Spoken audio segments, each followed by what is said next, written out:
Assalamualaikum warahmatullahi wabarakatuh. Innal hamdalillah nahmaduhu wa nasta'inuhu wa nasta'dihi wa nastaghfiruh wa natubu ilaih wa na'udzu billahi min shururi anfusina wa sayyiati a'malina. May yahdihillahu fala mudilla lahu wa may yudlil fala hadiya lahu. Allahumma shalli wa sallim wa barik ala hadzal nabiyil karim nabiyyina Muhammadin wa ala alihi wa ashabihi wa man sara ala nahjihi ila yaumil qiyamah wa ba'd. Bapak-bapak, ibu-ibu jamaah sekalian, kembali ucapan syukur kita panjatkan kehadirat Allah Azza wa Jalla atas segala kenikmatan dan karunia yang Allah berikan sehingga Allah pertemukan kita kembali di majlis ini. Shalawat dan salam semoga senantiasa tercurah kepada qudwah hasanah kita, baginda Nabi besar Muhammad sallallahu alaihi wasallam beserta para keluarganya, sahabatnya, dan insyaallah sampai kepada kita dan siapa saja yang istiqomah di dalam ad-din ini. Baik, mari kita awali kajian kita dengan sama-sama membaca lafaz basmalah. Bismillahirrahmanirrahim. Kita luruskan niat kita. Semoga apa yang kita kaji benar-benar menjadi ilmu yang bermanfaat. Amin ya rabbal alamin. Baik, kita lanjutkan ya kajian hadis kita, yakni sampai pada al-hadisul khamis ya, hadis yang kelima. Judulnya Ibtalul Munkarat wal Bid'ah, yakni menolak kemungkaran dan bid'ah. Ya. Saya bacakan dulu hadisnya.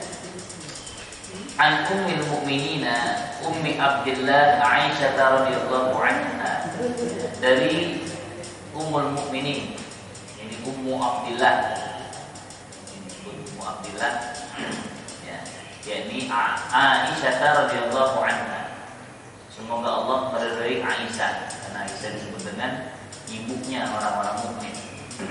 Qala, dia berkata, qala Rasulullah sallallahu alaihi wasallam, Rasul sallallahu alaihi wasallam bersabda, man ahdasa fi amrina hada, siapa yang menciptakan sesuatu yang baru ya, pada agama, fi amrina hada, yani pada agama ini, malaisa minhu, yang tidak ada tuntunan darinya, fahuwa raddun, maka dia tertolak.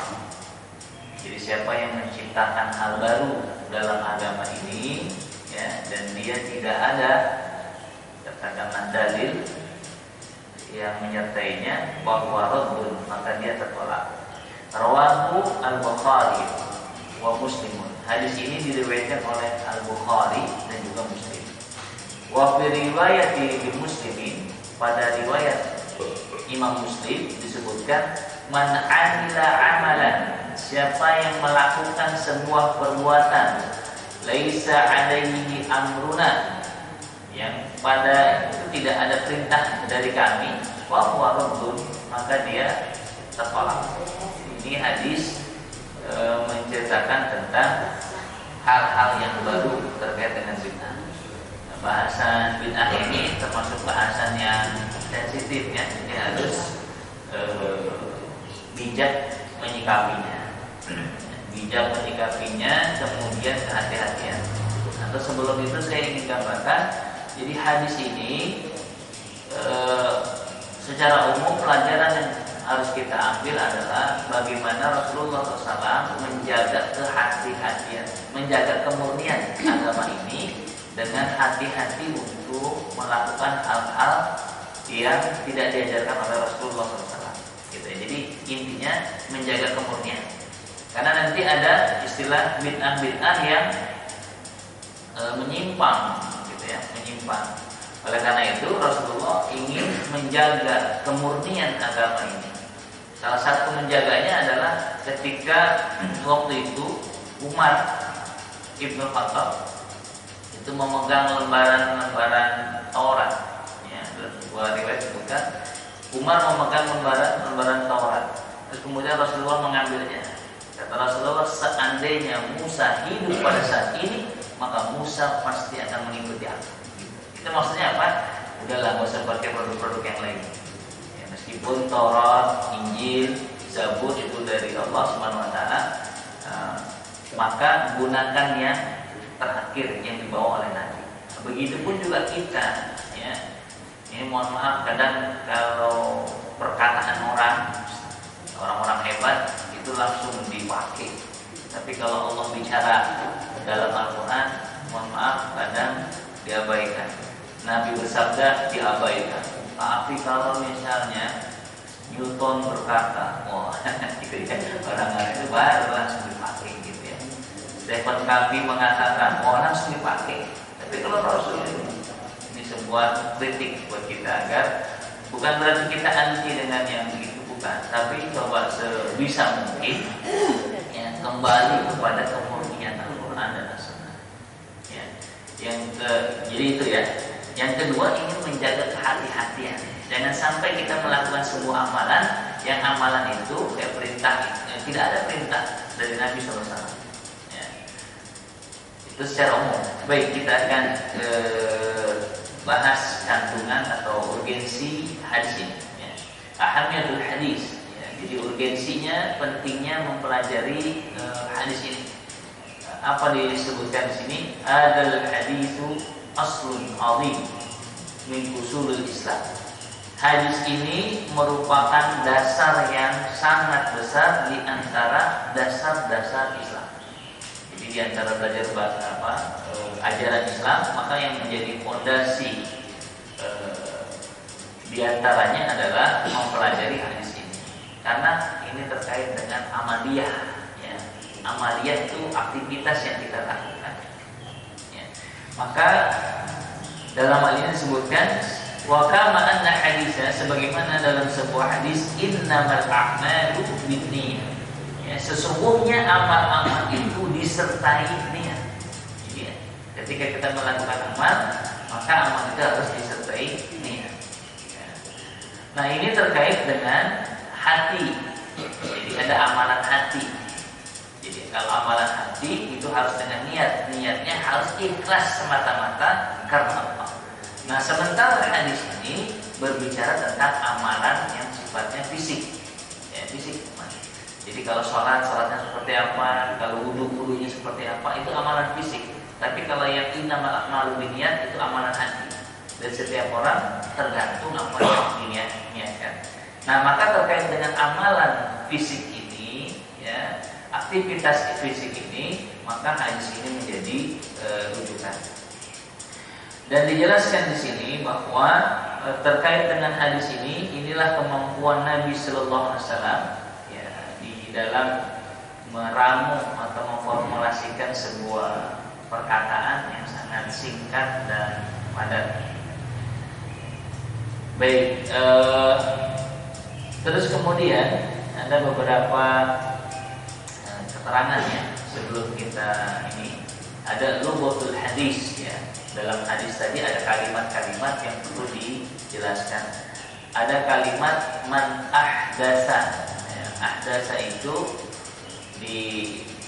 kalau kita kenal ada istilah hadas. Hadas itu artinya baru. Ya. Aksu qaduman. Ya. Baru lawannya lama. Makanya dalam akidah Ahlussunnah wal Jamaah, hadis itu disebut dengan sesuatu yang baru. Artinya baru dalam pengertian apa? Belum ada sebelumnya. Adanya kapan? Adanya ketika ada Rasulullah. Makanya disebut baru. Sementara Al-Quran itu disebutnya qadim. Kenapa? Karena Al-Quran itu berada bersama Allah Subhanahu Wa Taala.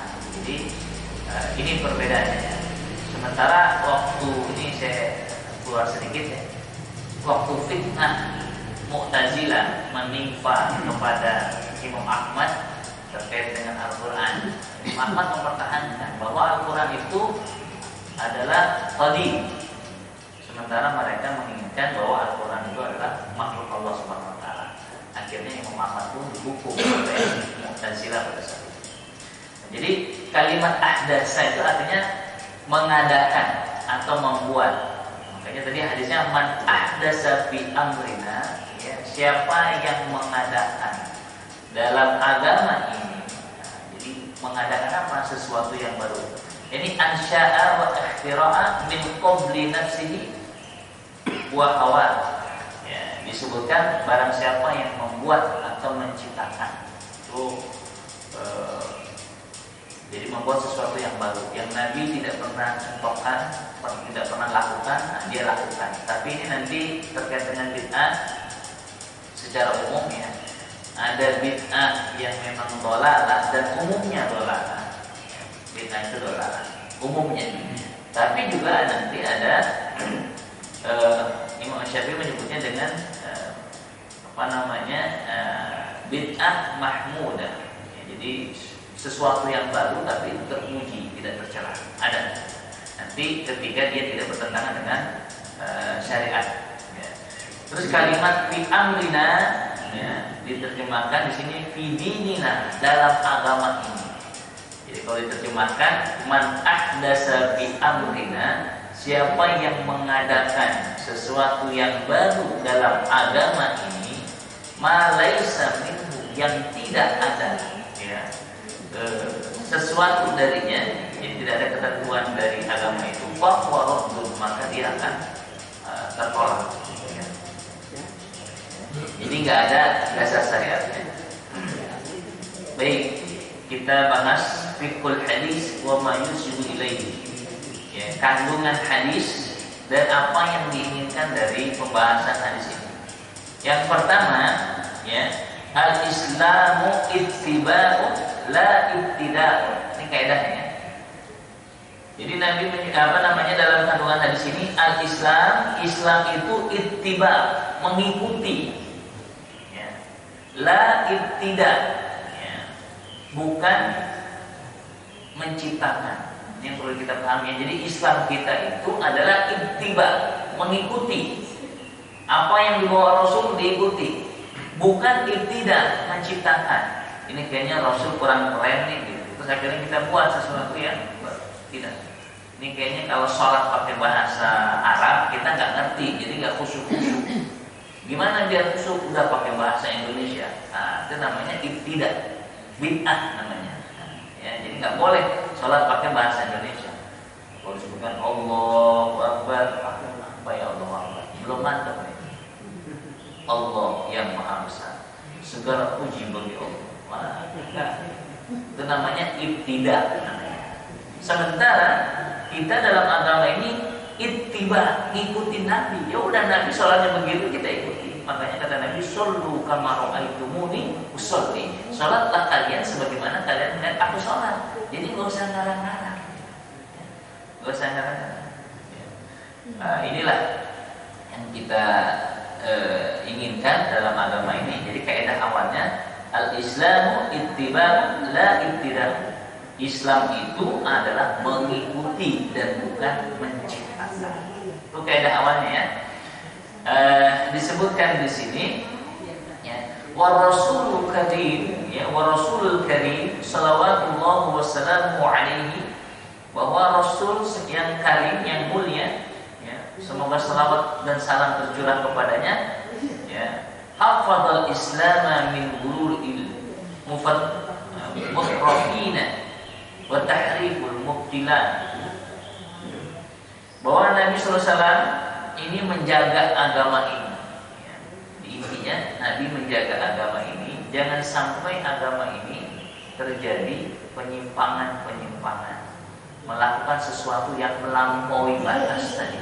Ya, seakan-akan Nabi kurang pintar, Nabi kurang bertakwa, akhirnya dia buat aturan-aturan yang mencoba agar manusia itu menjadi lebih baik. Ini tidak boleh. Kenapa demikian? Maka dijelaskan di sini sebagaimana firman Allah Subhanahu wa taala di dalam Al-Qur'an surat Ali Imran, ya, Ali Imran surat ketiga ayat 31. Nah, Allah Subhanahu wa taala berfirman, "Qul," katakan, "in kuntum tuhibbunallah," ya, jika kalian itu mencintai Allah. Ya, jadi Nabi dalam ayat ini disuruh mengatakan kepada umatnya, kepada para sahabatnya, in kuntum tuhibbunallah, jika kalian benar-benar mencintai Allah, kata Nabi apa? Fattabi'uni, maka ikutilah aku, gitu. Jadi Nabi sering ngomong, kalau kalian itu benar-benar cinta kepada Allah, ikuti aku, gitu. Ya, ikuti aku. Maka yuhibbukumullah, maka Allah akan mencintai kalian. Ini dalil yang menunjukkan agar kita ittiba'ur rasul, ikuti Nabi. Jadi jangan melakukan sesuatu ya, di luar ketentuan yang diajarkan oleh Rasulullah ya, dengan anggapan bahwa sesuatu itu lebih baik. Jangan. Ya. Kenapa?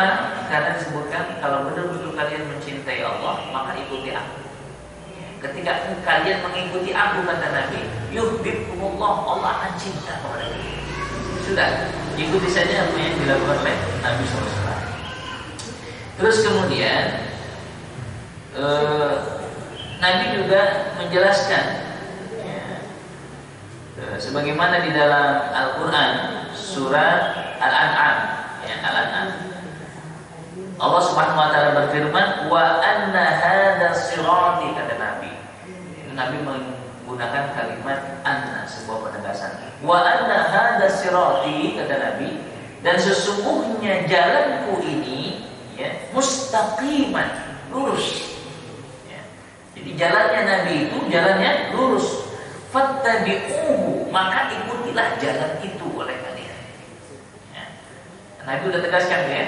Jadi sesungguhnya jalanku ini adalah jalan yang lurus, jalan yang bisa mengantarkan kalian terhadap kebahagiaan dunia dan akhirat. Fattabi'uhu, maka ikutilah oleh kalian jalan tersebut. Wala tattabi'us subula, dan janganlah kalian ikuti jalan-jalan yang lain. Ya, jangan ikuti jalan-jalan yang lain. Kenapa? Karena jalan-jalan yang lain itu fatafarraqu bikum an sabilih. Jalan-jalan tersebut akan memecahkan kalian ya dari jalannya. Ini dalam ayatnya disebutkan waktu itu Nabi menggambar dengan anak panah. Ya, jadi ini metode Nabi ya. Kadang kalau ngajar itu sesuatu itu kadang perlu dengan gambar, Pak. Jadi Nabi menggambarkan, membuat sebuah garis. Kata Nabi, ini jalanku yang lurus, maka ikutilah jalan ini. Makanya disebutnya apa? Sirati, ini jalanku yang lurus. Terus kemudian Nabi membuat garis ke kanan dan ke kiri. Wala tattabi'u, ya, disebut wala tattabi'us subula. Jangan kalian ikuti jalan yang ini, jalan yang ini, jalan yang ini, jalan yang ini. Jangan, kata Nabi. Ikuti jalan yang satu tadi, yang lurus, jalan Islam ini ikuti. Jangan pakai jalan yang lain. Kenapa? Karena jalan yang itu fatafarraqu bikum an sabilih. Jalan-jalan itu akan memecahkan kalian dari jalan yang lurus tersebut. Ini cara Nabi mengajar. Artinya ayat ini juga menjadi peringatan kepada umatnya agar ikuti petunjuk Nabi Sallallahu Alaihi Wasallam. Gak usah ikuti petunjuk-petunjuk yang lain. Kenapa demikian? Di antaranya Nabi menyebutkan ya, dalam sebuah hadis disebutkan sebaik-baik pendidikan adalah pendidikanku, kata Nabi. Ya. Kalau bicara pendidikan ya, kata Nabi, sebaik-baik pendidikan adalah pendidikanku. Kenapa? Karena pendidiknya, pengajarnya adalah Allah Subhanahu wa taala. Jadi Allah yang ngajarin. Kalau Allah yang ngajarin gimana ya? Ini kan ya katakanlah ya, taklim kita yang ngajar saya. Kalau yang ngajar Ustaz Adi Hidayat di sini gimana? Bapak-bapak, ibu-ibu gimana kira-kira pengetahuannya itu? Pasti jauh, ya, karena saya jauh sama Ustaz Adi Hidayat gitu maksudnya. Ya, jadi kalau Ustaz Adi Hidayat yang ngajar di sini, atau Ustaz Abdul Somad yang ngajar di sini, atau Ustaz Khalid Basalam yang ngajar di sini, oh pasti. Yang hadir juga nggak segini pasti. Ya, orang pada mau hadir. Kenapa? Karena ingin mengambil ilmu darinya. Siapa? Dilihat juga siapa yang mengajarkannya. Nah, ketika Rasulullah SAW yang mengajar langsung Allah Subhanahu Wa Taala, yang mendidik adalah Allah Subhanahu Wa Taala, maka pasti yang diajarkan itu adalah orang yang mulia, orang yang hebat. Nabi nggak bisa baca tulis, nggak bisa. Ummi, sampai akhir hayatnya. Ini pendapatnya rajih, sampai akhir hayatnya Nabi enggak. Tapi makanya ketika Jibril datang kepada Rasulullah SAW, ya, Iqra. Terus Nabi mengatakan, ma ana biqari, saya nggak bisa baca. Ditanya lagi, ma ana biqari, baca lagi, ma ana biqari, saya nggak bisa baca. Emang nggak bisa baca sama sekali. Tapi Iqra bismi rabbikal ladzi khalaq, bacalah dengan nama Tuhanmu yang telah menciptakan. Wah, pintar. Nabi nggak belajar strategi perang, tapi perang ya, menang terus. Nabi nggak pernah sakit kecuali di akhir kehidupan. Masya Allah. Itu gimana tuh makannya itu ya? Gimana makannya, gimana minumnya? Ya, luar biasa. Jadi kenapa demikian ya? Karena memang Allah Subhanahu Wa Taala yang mengajarkan kepada Rasulullah, sehingga Rasulullah mengatakan sebaik-baik pendidikan adalah pendidikanku, karena murabiku adalah Allah Subhanahu Wa Taala. Nah, jamaah sekalian,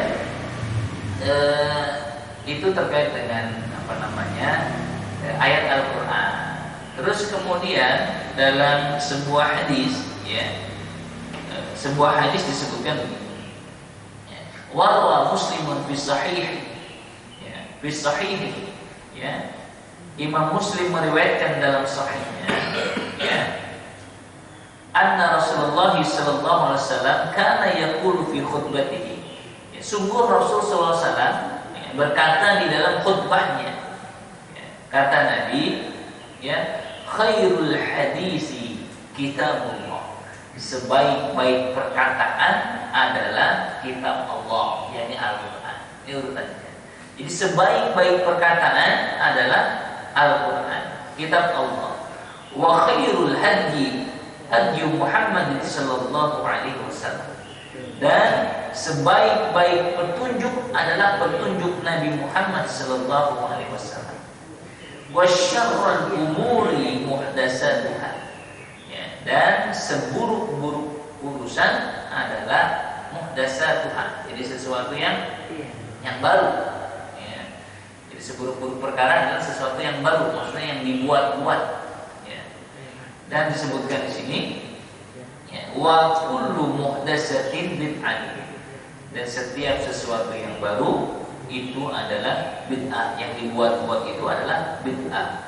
Wa kullu bid'atin dhalalah, dan setiap yang bid'ah itu adalah dhalalah. Nah, pengertian setiap di sini adalah mayoritas. Jadi umumnya yang namanya bid'ah itu adalah dhalalah, itu adalah sesat. Bahkan warwa al-Baihaqi wa fihi ziyadatu, dan Imam Al-Baihaqi menambahkan dengan kalimat wa kullu dhalalatin finnar, dan ya, setiap yang dhalah itu, ya, bid'ah yang dhalalah itu adalah finnar, itu tidak berada dalam neraka. Nah, itu keterangan hadis agar kita pertama meyakini dengan sebenar-benarnya bahwa tidak ada perkataan, tidak ada ucapan yang lebih baik, yang paling baik kecuali kitabullah, Al-Quran. Itu indah tuh. Tadi surat apa tadi yang dibaca tuh bahasa itu? Tilka ayatullah, itulah adalah ayat-ayat Allah. Hudan wa rahmatan, dia adalah sebuah petunjuk dan rahmat lil muhsinin, bagi orang-orang yang berbuat kebaikan. Jadi kalau Al-Quran dibaca pelan-pelan dipahami, masya Allah, itu indah luar biasa. Ya, tidak hanya indahnya, tapi dia juga merupakan petunjuk dari Allah Subhanahu Wa Taala. Baik, terus kemudian berikutnya bahasan kita terkait dengan al-a'malu al-mardudah, amalan-amalan atau perbuatan-perbuatan yang tertolak. Jadi ada amalan yang tertolak. Maka dalam hal ini nanti dibagi dua, terkait dengan ibadah, ya, ibadah yang dilakukan. Kemudian yang kedua terkait dengan muamalah, hubungan interaksi kita, ya, di antara manusia ini. Nah, terkait dengan amalan-amalan yang tertolak ini, misalnya dalam ibadah, ini contoh bid'ah dhalalah ya. Misalnya ada orang ingin mendekatkan diri kepada Allah dengan mendengar nyanyian. Ini namanya bid'ah dhalalah. Saya kalau dengar nyanyian itu terasa lebih dekat kepada Allah Subhanahu wa taala. Jadi padahal mendekatkan diri kepada Allah itu ya, diantaranya misalnya dengan salat yang kita lakukan, dengan zikir yang kita lakukan. Nah, tapi dia bisa dekat kepada Allah dengan nyanyian. Nah, ini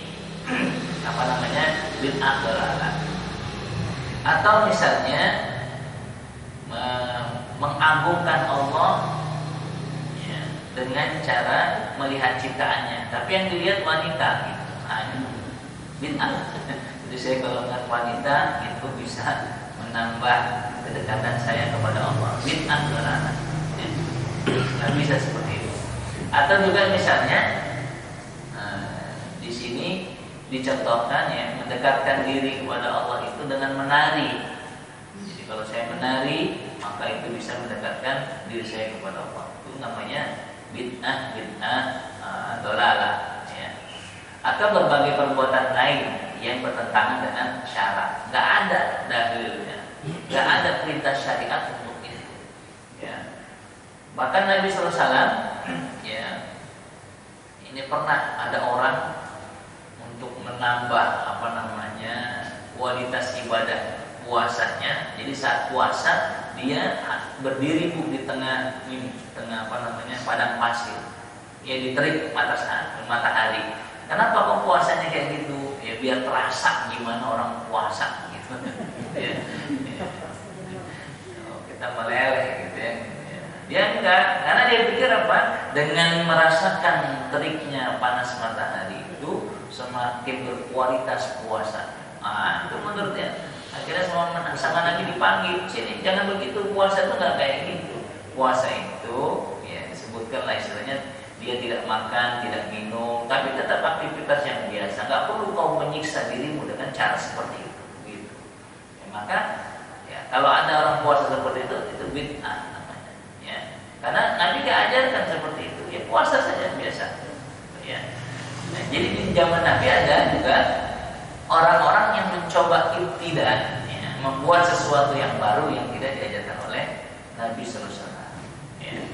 Makanya juga di dalam Al-Quran disinggung ya, bagaimana orang-orang musyrik itu ketika mereka beribadah ya, di sekitar Ka'bah, ya, jadi sholat mereka di sekitar Ka'bah itu tidak lain hanyalah siulan dan tepuk tangan. Jadi dipikir dengan siulan, tepuk tangan, nyanyian itu bisa mendekatkan diri dia kepada Allah Subhanahu wa taala. Sama ya, di antara bid'ah itu yang dilakukan oleh orang-orang Syiah. Ya, sama.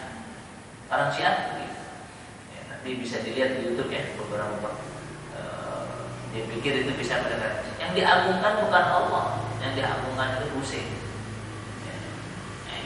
Kan jadi ngaco. Sementara kita disuruh untuk beribadah kepada Allah Subhanahu wa taala. Itu namanya bid'ah dhalalah ya, kesesatan. Nah, itu terkait dengan ya, tadi ya, perbuatan yang tertolak. Intinya selagi tidak ada perintah syariat dalam hal ibadah maupun muamalah, maka ini bisa tergolong kepada sebuah perbuatan yang bid'ah. Jadi perbuatan yang baru yang tidak dicontohkan oleh Nabi ya. Terus kemudian berikutnya, kalau tadi perbuatan yang ditolak ya, maka berikutnya adalah al-a'malu al-maqbulah. Jadi kalau mardudah itu tertolak, ini amalan-amalan yang diterima. Perbuatan apa saja yang diterima oleh Allah Subhanahu wa taala. Maka agar ya perbuatan yang kita lakukan itu diterima oleh Allah Subhanahu wa taala, maka harus berdasarkan ketentuan daripada syariat itu sendiri. Misalnya terkait ya, ini nanti ada bid'ah yang wajib ya. Di antaranya apa misalnya? Mengumpulkan Al-Qur'an. Ya. Dulu di zaman Nabi itu Al-Qur'an tidak dicetak satu bendel seperti ini, Bu. Gak ada di zaman Nabi itu ya. apalagi pakai penerbitnya gitu, nggak ada ya di zaman Nabi ya. Penerbit Syamil gitu nggak ada ya. Di zaman Nabi itu Al-Quran itu masih dalam bentuk lembaran-lembaran ya. Dan tidak dituliskan kecuali orang yang diperintahkan oleh Nabi untuk menulis gitu. Nah, kenapa Al-Quran tidak ditulis di zaman Nabi? Karena Nabinya masih hidup ya. Wahyu ketika Nabi masih hidup berarti apa? Wahyu masih turun. Itu diantaranya tuh. Kenapa Al-Quran tidak ditulis? Karena Nabinya masih hidup pada saat itu dan wahyu masih turun. Nah, nanti repot kalau langsung dicetak gitu ya. Di Mekah udah dicetak, ternyata Nabi hijrah ke Madinah masih turun ayat lagi, gimana? Nanti ada revisi Al-Quran nanti. Makanya tidak dicetak di zaman Nabi. Nah, baru dicetak Al-Quran itu kapan? Di masa Abu Bakar As-Siddiq. Ketika ada 70 sahabat menghafal Al-Quran yang syahid dalam perang Yamamah melawan Nabi palsu. Nah, jadi luar biasa ya. Ini sahabat berperang melawan Nabi palsu, ada 70 sahabat menghafal Al-Quran yang dia syahid. Maka atas usulan Umar bin Khattab kepada khalifah pada saat itu, yaitu Abu Bakar, wahai khalifah, tolong Al-Quran itu dicetak. Kenapa? Karena saya khawatir Al-Quran ini akan hilang. Karena ada 70 sahabat menghafal Al-Quran yang syahid dalam perang Yamamah. Maka akhirnya atas usulan Abu Bakar ini, usulan Umar ini, Abu Bakar minta kepada sahabat yang lain, namanya Zaid bin Sabit. Zaid bin Sabit inilah yang mengumpulkan Al-Quran, kemudian menuliskannya. Nah, ketika Zaid bin Sabit mendapat tugas ini, nggak senang Zaid bin Sabit. Ya. Maka Zaid bin Sabit mengatakan, seandainya aku disuruh pindahkan gunung, mendingan aku pindahkan gunung. Saking beratnya tuh, maksudnya tuliskan Al-Quran itu takut, sahabatnya sangat takut. Bahkan Abu Bakar ketika dapat usulan dari Umar apa? Ketika ditanya, ya Abu Bakar tolong deh cetak Al-Quran. Apa kata Abu Bakar? Apakah kamu memerintahkan kepadaku sesuatu yang belum pernah dilakukan oleh Nabi? Jadi Nabi gak pernah ngumpulin Al-Quran. Itu kalimatnya itu saking hati-hatinya, jangan sampai perbuatan yang dilakukan itu nanti menyimpang.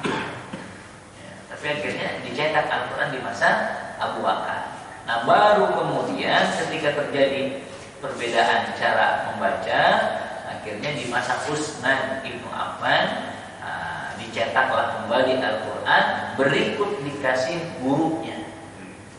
Dicetak ke Mekah, kasih gurunya. Cetak ke Yaman, kasih gurunya. Cetak ke Madinah, kasih gurunya. Makanya belajar Al-Quran harus dengan guru. Nggak bisa ya, belum pernah tahu Al-Quran, nggak tahu cara bacanya, belajar sendiri aja nggak bisa ya. Al-Quran itu harus dengan guru. Kenapa? Karena Al-Quran itu ya talaki sifatnya, talaki ya, disampaikan. Gak ngerti tanya, ini hukumnya idgham, mati ketemu ya, gimana idgham kalau nanti dan seterusnya gitu ya. Jadi terkait dengan Al-Quran. Makanya dalam hal ini ya, jadi perbuatan yang diterima itu diantaranya apa tadi? Mencetak Al-Quran boleh nggak di masa itu? Boleh di masa Abu Bakar ya. Ini bid'ah. Nabi pernah buat? Nggak pernah. Nabi pernah contohkan? Nggak pernah. Tapi ini kalau dalam fikih ada namanya masalih mursalah, satu perbuatan yang diprediksi ke depan akan mengandung manfaat. Maka boleh nggak seperti itu? Boleh.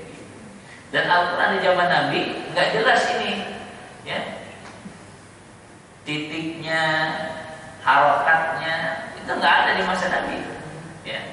Adanya ya di zaman itu ya. Maka baru mulai dikasih tanda. Tadinya nggak ada kan repot ya. Hurufnya sama semua tuh kepalanya, ha, jim, ha, kho. Nah, bedanya ya satu pakai titik, satu nggak dikasih titik, satu titiknya di atas, satu titiknya di bawah. Nah itu dibuat. Terus dikasih fathah, dikasih kasroh. Zaman Nabi nggak ada. Ini yang dikasih tandanya masih ada yang nggak bisa baca kan? Ya Bu ya. Ya, udah dikasih A ibu nggak tahu juga, dikasih syiddah nggak tahu juga. Ya. Udah dikasih warna juga tuh. Kalau ikhfa warnanya hijau, kalau ikhlas warnanya merah, masih nggak tahu juga. Ya, lo gimana nggak dikasih tanda ada bingung. Masya Allah ya. Baik ya, itu jadi ada bid'ah juga yang diterima gitu. Ya, perbuatan yang makbul, boleh diterima. Apalagi misalnya ya, penulisan ilmu nahwu. Zaman Nabi nggak ada. Ya, ilmu nahwu kan. Baru disusun ilmu nahwu. Masya Allah, ketika disusun ilmu nahwu luar biasa ya. Terkagum-kagum kita dengan Al-Qur'annya. Ini kalau yang ngerti bahasa Arab ya, yang ngerti bahasa Arab, ngerti kaidahnya, maka kita pasti terkagum-kagum dengan Al-Qur'an. Makanya akhirnya apa? Shadaqallahul azim. Allah yang berbicara, susunan katanya Masya Allah. Ya. Kalau kita dengar pembicara perkataannya tertata rapi, enak, bagus, didengar juga senang ya. Ini Allah yang berbicara. Masa nggak senang dengan ucapan Allah? Terus yang lainnya juga gitu ya. Belajar tentang apa misalnya mustalah hadis, tentang sanad hadis, kok bisa ya hadis ini sampai ke Rasulullah gitu. Ini gimana caranya? Di zaman Nabi nggak ada. Ya, Nabi hanya jadi zaman Nabi itu nggak ada hadis palsu, nggak ada hadis dhaif, nggak ada hadis hasan kan, hadis ya, nggak ada istilah jam itu zaman Nabi. Karena apa yang disampaikan oleh Nabi itu langsung oleh sahabat. Dan sahabat itu sifatnya udul, adil sahabat itu. Gak pernah melakukan dosa besar dan tidak terus-menerus melakukan dosa kecil. Itu sahabat. Beda. Nah, kalau kita kan dicek dulu siapa yang ngomong itu. Yang ngomong tukang tipu. Selesai. Gitu. Nah, zaman Nabi sahabat jujur semua. Makanya ketika ada sahabat tanya ya Rasulullah, apakah orang mukmin ya Rasulullah, apakah orang mukmin itu bisa pengecut? Iya katanya. Orang mukmin bisa pengecut. Sebelum ada musuh, wah gayanya luar biasa. Bila ada musuh, kabur. Nah, itu orang mukmin. Ada orang mukmin kayak gitu. Banyak. Yang mana tuh? Ya. Apakah orang mukmin itu bakhil? Ya, apakah orang mukmin itu pelit? Kata Nabi, "Na'am." Bisa tak orang mukmin itu pelit? Nah, bisa orang mukmin itu pelit. Ya. Tapi ketika ditanya sama sahabat, apakah orang mukmin itu berdusta? Kata Nabi, lah, orang mukmin nggak pernah berdusta. Gitu. Ya. Ini bedanya. Kalau pengecut bisa, kalau pelit bisa. Tapi apakah orang mukmin berdusta? Lah, kata Nabi, orang mukmin nggak pernah berdusta. Nah, jadi kalau masih ada yang suka dusta-dusta, belum tergolong orang mukmin. Gitu. Ini banyak kan yang berdusta, makanya orang mukmin. Makanya kagak lulus gitu. Ya. Baik ya, jadi itu ya. Ada sesuatu yang memang dibolehkan. Nah, mungkin berikutnya kita akan bahas ya ini secara umum ya. Jadi memaknai bid'ah ini juga jangan terlalu kaku. Ada yang mendefinisikan bid'ah itu kalau nggak ada contohnya dari Nabi berarti bid'ah. Ya. Karena tidak semua perbuatan yang tidak dilakukan Nabi itu menjadi bid'ah, nggak semuanya. Ya. Ada alasannya kenapa Nabi tidak melakukannya. Karena khawatir memberatkan umatnya. Ya, khawatir memberatkan umatnya. Kalau semuanya dilakukan oleh Nabi, repot juga kita. Ya. Misalnya nih, saya masuk ke contoh aja langsung. Atau sebelum itu, jadi panduannya nanti ada yang disebut dengan al-bid'atu al-mazmumah wal bid'atu al-mahmudah. Jadi bid'ah itu terbagi dua secara umum. Ada bid'ah yang mazmumah, bid'ah yang tercela. Ya, tercela bid'ah. Jadi bid'ah yang enggak bagus. Ya, ini tercela bid'ah ini. Enggak boleh melakukan ini. Kalau orang melakukan ini tergolong bid'ah mazmumah. Dan bid'ah mazmumah ini adalah bid'ah yang dolalah, yang sesat. Tercela bid'ahnya. Tapi ada juga wal bid'atu mahmudah, bid'ah yang terpuji. Ya, jadi ada bid'ah yang terpuji.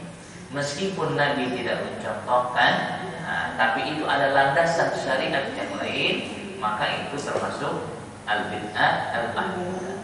Jadi prinsipnya begini, kalau bid'ah yang tercela, kalau nggak ada dasar rujukannya, nggak ada dalil yang mendukungnya, itu bid'ah. Ya. Tapi kalau ada dalil yang masih mendukungnya, maka disebut dengan al-bid'ah al-mahmudah, bid'ah yang terpuji. Baik, ya, misalnya apa di sini terkait dengan bid'ah yang tercela tadi, misalnya ya, untuk menambah kekhusyuan seseorang di dalam sholatnya, maka sholat menggunakan bahasa Indonesia. Ini namanya bid'ah, dolalah, ya, tercela, ya. Nggak bisa ya. Dulu pernah ada ya di mana, di Malang kalau tidak salah. Ya, di Malang ya, itu ada mencoba gitu ya, biar lebih khusyuk sholatnya pakai bahasa Indonesia. Nah, ini namanya bid'ah yang tercela. Nggak ada dalilnya. Kenapa? Bertentangan dengan syariat. Karena kata Nabi, "Shollu kama ra'aitumuni usolli." Sholatlah kalian sebagaimana kalian melihat aku sholat. Ya. Terus misalnya lagi apa? Kalau yang baru-baru ya bid'ah tercela itu, baca Al-Quran dengan langgam daerah tertentu. Ya, mau Jawa, mau Batak, mau Minang, mau Sunda, kan repot urusannya. Ini produk Islam Nusantara, kan repot ya.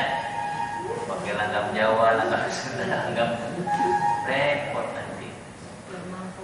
Ya, sementara gimana? Ya baca Al-Quran sebagaimana yang dicontohkan. Ya, mana yang 1 harokat, mana yang 2 harokat, mana yang 4, mana yang 6 gitu. Nah, kalau nanti ngikutin langgamnya malah keseret-seret. Yang 1 jadi 2, 2 jadi 1. Fatal artinya. Gitu. Fatal. Misalnya wala sawfa yarda, dan sungguh nanti dia akan ridho. Nanti itu buat siapa yang berinfak, yang bersedekah, nanti dia akan ridho dengan perbuatan yang dulu pernah dia kerjakan, kemudian Allah balas, dia akan ridho, senang gitu. Tapi kalau wala sawfa yarda, dan dia nanti gak ridho, repot urusannya. Jauh terjemahnya, jauh. Ya, misalnya lagi juga, lau anzalna hadzal qur'ana, sekiranya kami turunkan. Nah, hanya panjang 2 harokat. Tapi kalau lau anzalna hadzal qur'an, sekiranya mereka turunkan Al-Quran. Loh, bukan mereka, kami, kata Allah. Gitu. Ini jauh maknanya. Nah, kalau tadi pakai langgam masing-masing, diseret-seret kan. Dan orang Arab sendiri nggak kayak gitu, tetap dia baca, dia punya apa namanya, ini daerahnya masing-masing, tapi tetap baca Al-Quran nggak kayak begitu. Ya Al-Fatihah begitu. Kan repot kalau pakai. Ada orang, saya pernah sholat di daerah Cilebut, pakai langgam Sunda kan repot juga. Bismillahirrahmanirrahim. Alhamdulillahirabbil alamin. Ini berkacau. Ar-Rahmanir-Rahim. Maliki yaumiddin. Kalau pas lagi demen ya pasti enggak apa-apa. Kalau yang repot, yang pendek jadi panjang nanti. Yang enggak usah begitu lah, gitu ya. Ini produk Islam Nusantara, jangan. Ini kata Kiai Haji Idrus Romli. Itu produk apa namanya, Islam Nusantara itu Islam proyek katanya. Ini kata itu sebelumnya, Kiai Idrus Romli. Ada proyeknya, bahkan ada proyeknya, jadilah Islam Nusantara. Nanti kalau proyeknya nggak habis, nggak ada lagi Islam Nusantara. Jadi ini proyek, jangan yang danai ya, jadi begitu. Jadi tidak bisa ya, ada itu bid'ah-bid'ah yang tercela. Ya jangan nanti. Tapi ada juga. Misalnya bid'ah apa namanya yang tercela itu, ini diantaranya ya, ini meskipun tidak semua ya, tapi ada beberapa hal-hal yang menyimpang. Contoh misalnya dalam dunia tasawuf ya, dunia tasawuf itu ada misalnya istilah wahdatul wujud, ya, bahwa Allah itu ya, menyatu dengan dirinya, ya, manunggaling kabul gusti, gitu. Jadi ketika ditanya mana Allah, ya saya Allah, gitu. Wah, repot urusannya. Allah main bola misalnya. Nah, ini ada penyimpangan. Nah, penyimpangan ini namanya termasuk bid'ah yang al-mazmumah, bid'ah yang tercela. Enggak boleh begitu. Ya Allah itu gimana? Allahu ahad. Qul huwallahu ahad. Dia Allah yang Maha Esa. Kalau manusia laisa kamitslihi syai'. Tidak ada yang serupa dengan sesuatu, enggak ada serupa dengannya, enggak ada. Ya, mau serupanya panjang, ya bukan, dia bukan Allah, dia manusia, makhluk gitu. Harus clear gitu. Nah, ini ada bid'ah yang tercela dalam beberapa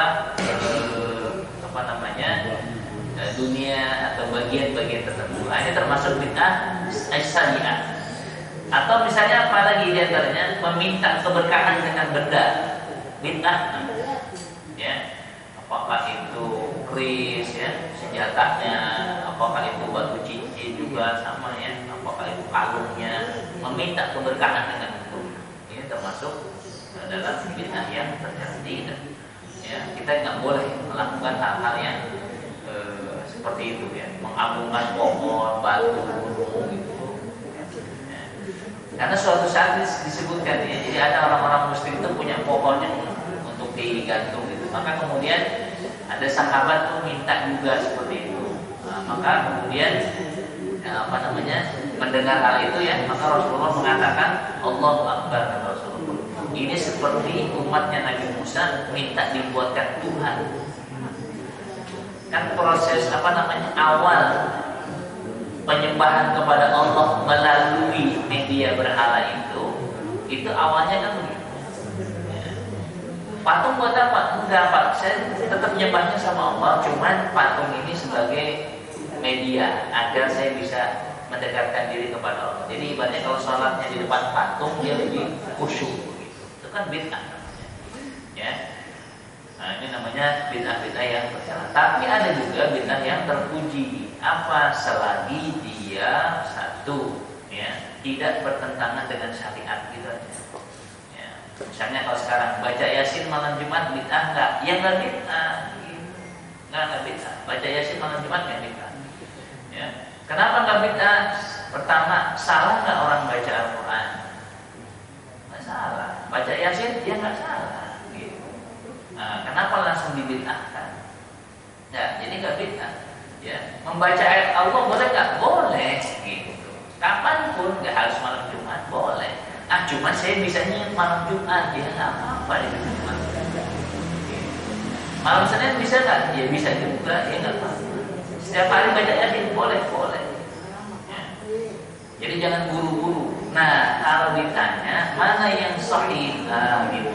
Kalau tanya mana yang sahih itu adalah membaca surat Al-Kahfi. Nabi mengatakan man qara'a surat Al-Kahfi, siapa yang membaca surat Al-Kahfi pada hari Jumat, adha lahu ya baina jum'atain atau kama qala Nabi sallallahu. Maka Allah minan nuri ya.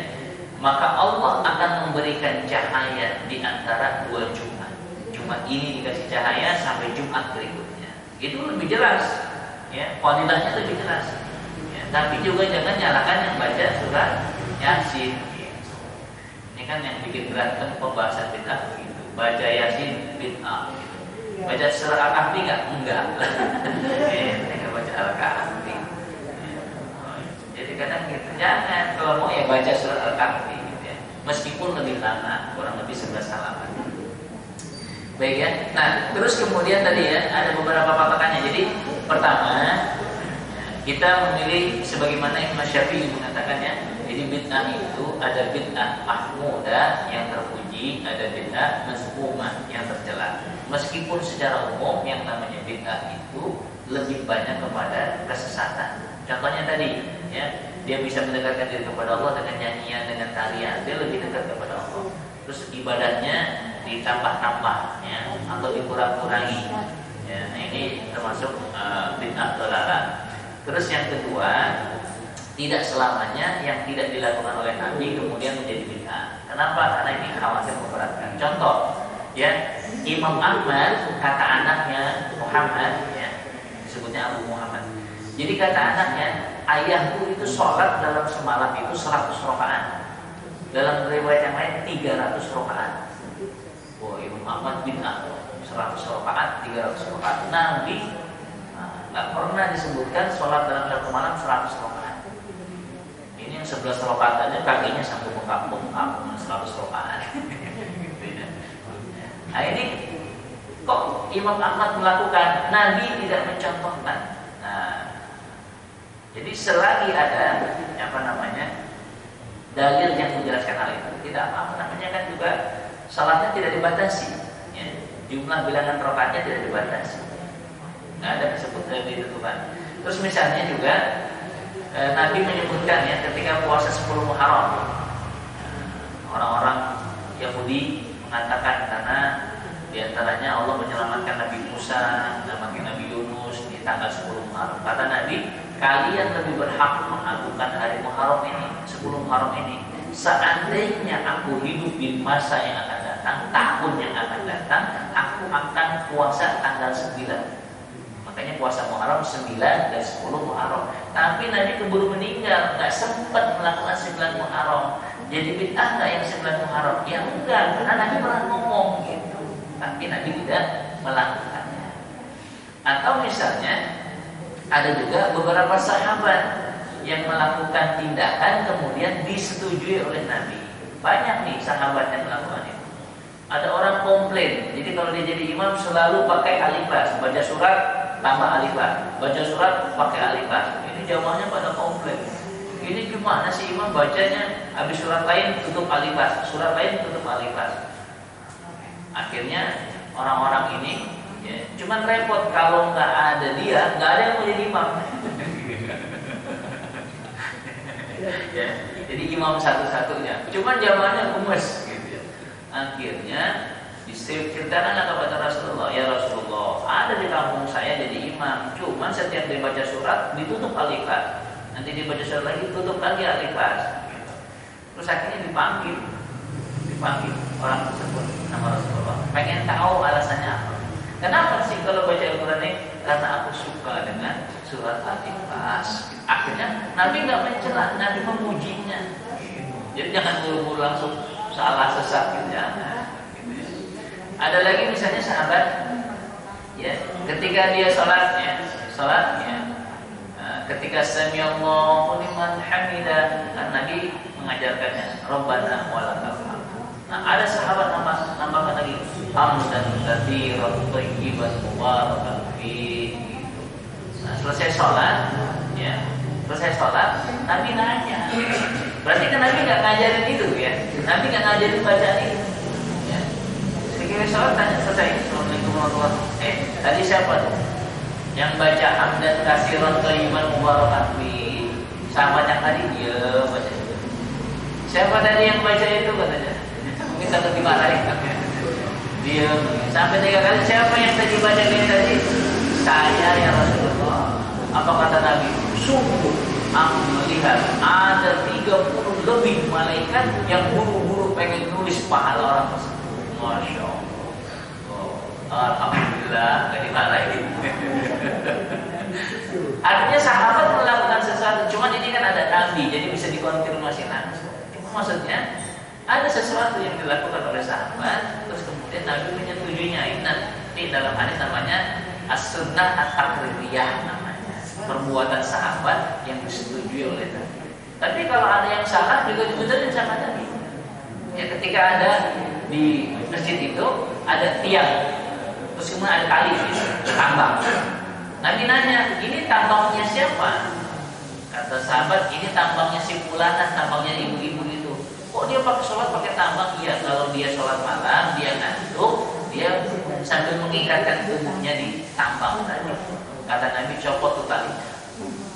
Kalau kamu ngantuk, tidur dulu. Nanti kalau udah seger, baru sholat. Jangan sholat sambil tidur. Jadi gitu ya. intinya pembahasan kita terkait dengan bid'ah ini, satu, Rasulullah menyampaikan hal itu dalam rangka menjaga kemurnian agama ini. Jadi jangan sampai ditambah-tambahin, udahlah yang dari Nabi itu udah cukup, ya, udah sangat cukup dan itu yang pas. Nah terus kemudian, kalaupun ada sesuatu yang tidak dilakukan oleh Nabi, bukan berarti itu langsung menjadi perkara yang bid'ah. Dilihat dulu, ada nggak bertentangan dengan dalil atau tidak. Kalau dia tidak bertentangan dengan dalil, tidak bertentangan, artinya ada dalilnya, maka ini termasuk bid'ah yang mahmudah. Tapi kalau misalnya tidak ada dalil yang mendukungnya, bahkan bertentangan dengan dalil, maka ini bisa masuk ke dalam bid'ah yang tercela. Wallahu a'lam. Mungkin ini kalau ada diskusi saya persilakan. Ya, silakan. Dua.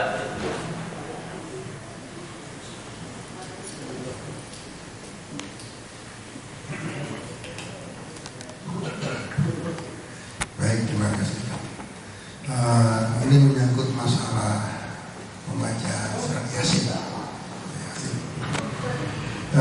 Saya banyak melihat ini pada waktu orang meninggal dunia. Itu orang sudah disiapkan juga di situ oleh ahli warisnya itu kan, oleh keluarga Yasin. Sehingga orang yang datang itu baca ayat saya. Ada yang membacanya sendiri-sendiri, ada yang bacanya bareng-bareng. Nah pertanyaannya, apakah yang seperti ini ada contohnya dari zaman Rasul maupun zaman sahabat? Makasih.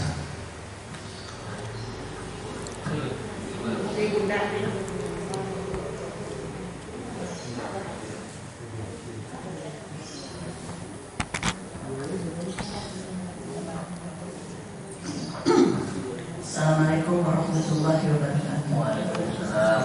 Ustaz, saya tuh pernah berkunjung ya pada pesantren. Itu belajarnya baca Al-Quran, tapi nausah ya. Itu dengan dendang, dengan musik, sistem ramis, apa lupa namanya. Jadi dia belajar itu dengan dendang, katanya memudahkan. Itu bagaimana termasuk bid'ah? Apa memang itu satu metode? Nah, itu aja Ustaz, terima kasih. Pertama dia bukan Al-Quran, gitu ya. Jadi kalau Al-Quran harus dengan tajwid, ya, baca Al-Qurannya dengan tajwid. Tapi kalau belajar yang lain dengan nyanyian boleh nggak? Boleh saja untuk memudahkan misalnya, ya untuk memudahkan. Sama misalnya kalau diajarin satu-satu, ini jariah, ini ada telunjuk, ada jempol, ada apa susah menjelaskan. Nah, dia dengan nyanyian untuk memudahkan, boleh, ya, nggak apa-apa. Misalkan liyadani yumna wa yusra, boleh aja. Aku punya dua tangan, yang kanan sama yang kiri, gitu maksudnya. Kan lebih enak, nggak hafal jadi gitu. Boleh, gitu ya, boleh. Ya, bahasa Arab juga memang begitu. Misalkan nanti ketika belajar sorof, ya,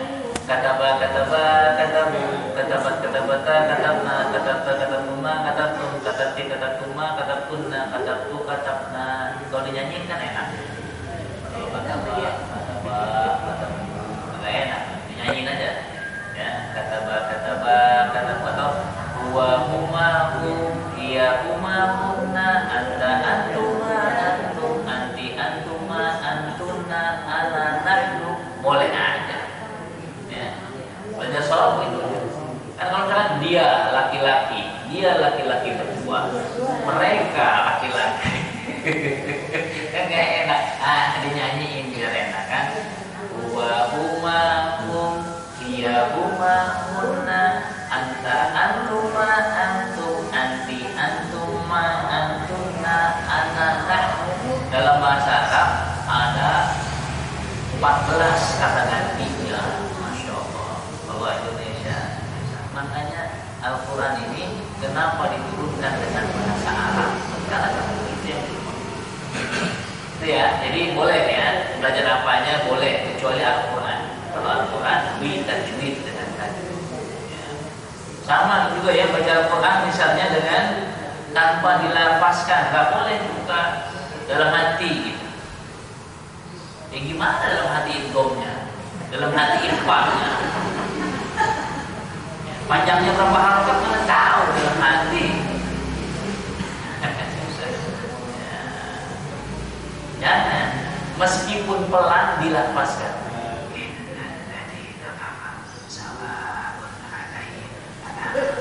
Nggak apa-apa kalau kayak gitu, ada lafaz. Tapi kalau diem aja, ngingkem aja, tahu-tahu udah berapa? 1 juz. Jangan. Nah, baik. Kedua terkait baca Al-Quran ketika orang meninggal. Nah, ini apakah zaman Nabi? Saya nggak tahu keterangannya apakah itu ada atau tidak di zaman Nabi. Nah, mungkin ya ini mungkin ijtihadnya. Ya kan istilahnya apa namanya? Kalau ada orang meninggal itu kan takziah. Ya, jadi berkunjung kepada orang yang meninggal itu namanya takziah. Takziah itu apa sih? Takziah itu menghibur. Ya, menghibur orang yang mengalami duka cita karena keluarganya meninggal. Udah meninggal, tetangga nggak ada yang datang, hujan-hujan. Gimana nih tetangga nggak ada yang datang, nggak ada yang ini, sedih aja itu, ditinggal suaminya, anaknya banyak, sedih aja, nggak ada yang menghibur. Ya, maka dihiburlah. Dengan cara apa dihibur? Dinasehati bahwa ini adalah bagian dari takdir Allah, kita harus menerima ketentuan dari Allah. Maka ucapan inna lillahi wa inna ilaihi raji'un.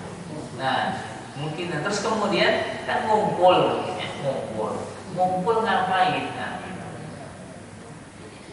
daripada orang meninggal ngomong bola, malah Chelsea yang ini bilang jangan gitu. Orang meninggal, ya udah, makanya kalau dalam itu harus dijaga.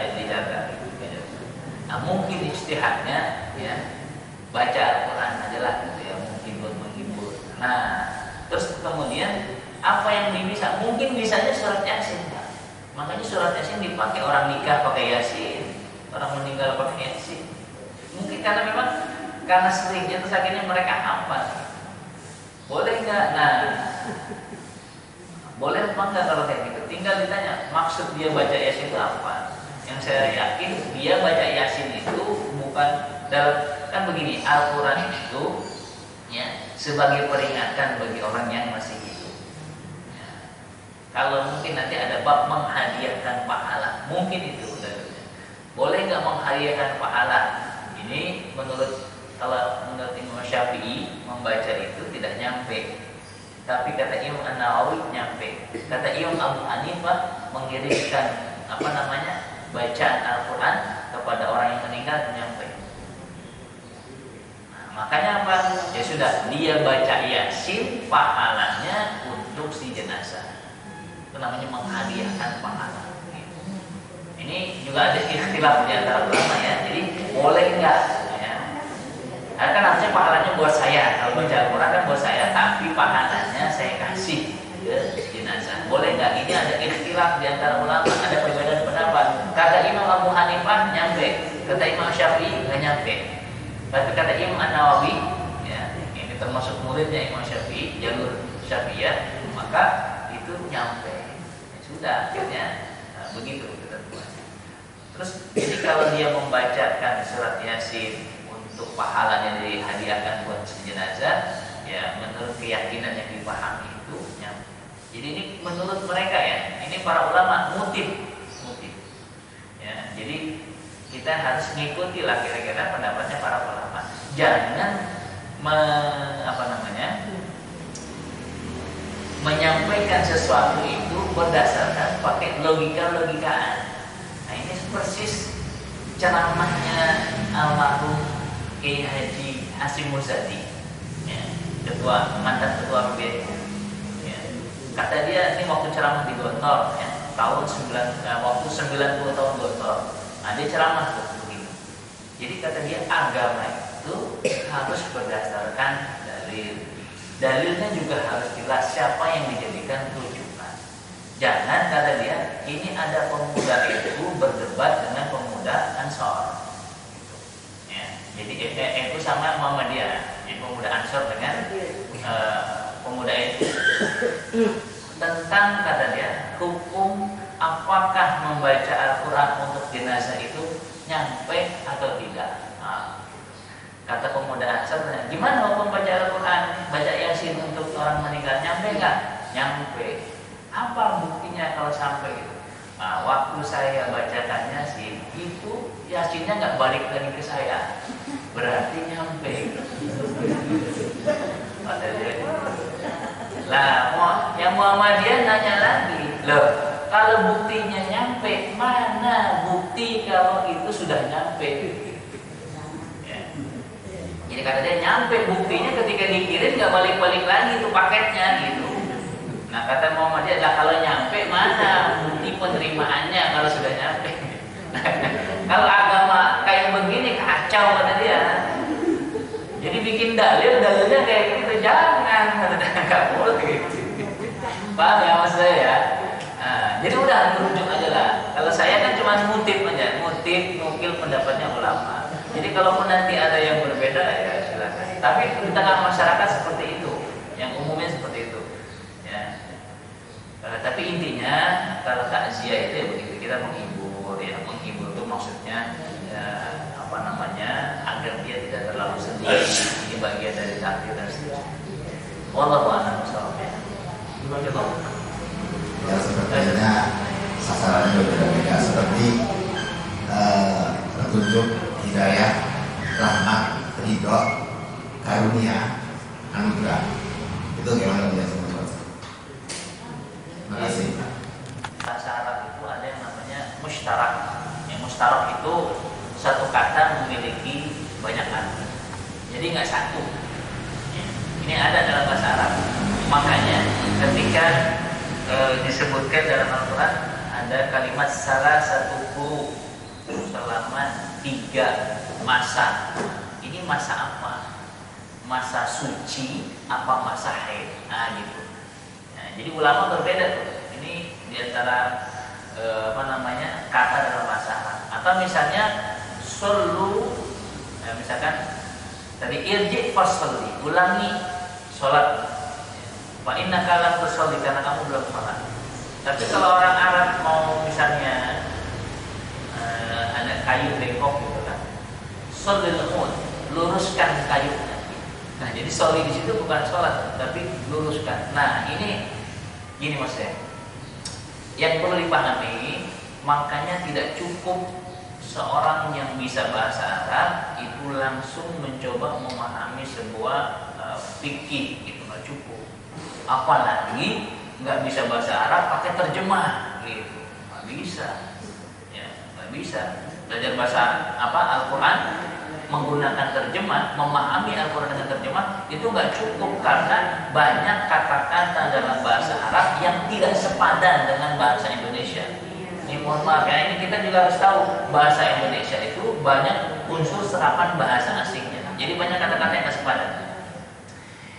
Oleh karena itu gimana? Satu, ya, ini terkait dengan, sebenarnya ini terkait dengan usul fikih ya, bagaimana ulama menyimpulkan sebuah hukum fikih.